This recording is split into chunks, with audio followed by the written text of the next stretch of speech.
Hey there folks, I'm Erik Osberg and this is the Outdoor Report. It's mid-December and anglers are itching to get out on the ice. So I hooked up with Jason Durham of Go Fish Guide Service to check the ice conditions on Fish Hook Lake near Park Rapids, Minnesota, and get a few safety tips.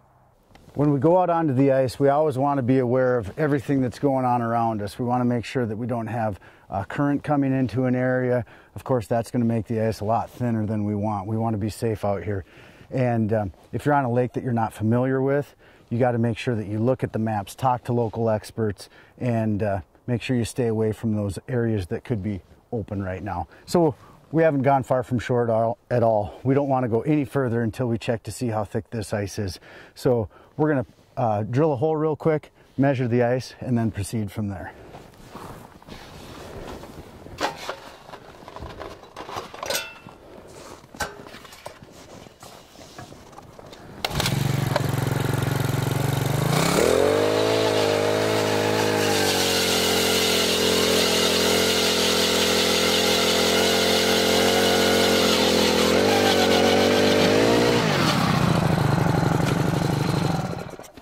And yeah, since we're so shallow, it's going to be muddy, it's going to be yucky, but we want to get an accurate gauge of exactly how thick this ice is. So what I do in the early season, I bring a tape measure with.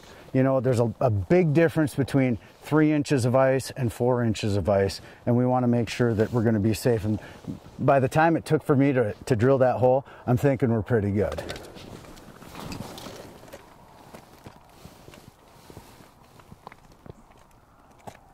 There's the edge. So we're looking at about 8 inches of good, solid, clear ice. You know, we don't want to measure the snow that's on top of it, but we've got about 8 inches to work with. Oh yeah, we've got plenty. We're good to go.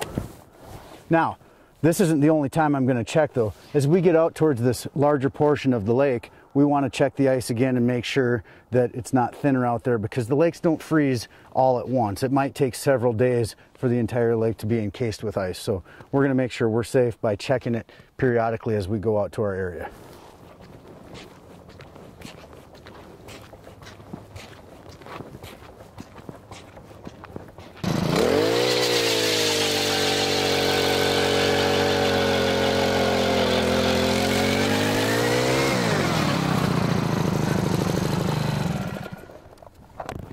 Yeah, and I can see that there's plenty of ice there. That's much more than the 4 inches that we need to safely walk upon to get out to the fishing area.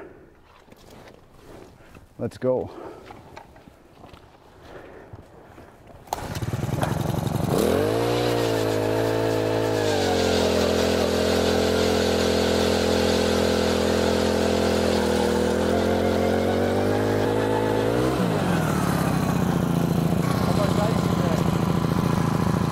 Like 6 or 7.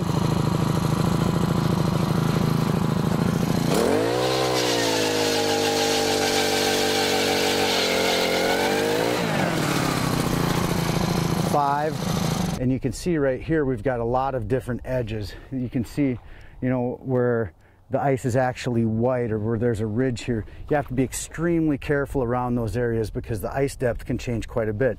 Now when I started drilling these 3 holes, my initial hole was probably 7 inches thick and stayed pretty continuous until I came on the other side of this ridge, and we're looking at about 5 inches here. And if you're talking about a difference of a couple inches, you know, we've got 5 inches here, we might only have 3 inches over here. So you do have to be very, very careful when you're around some of those transition areas.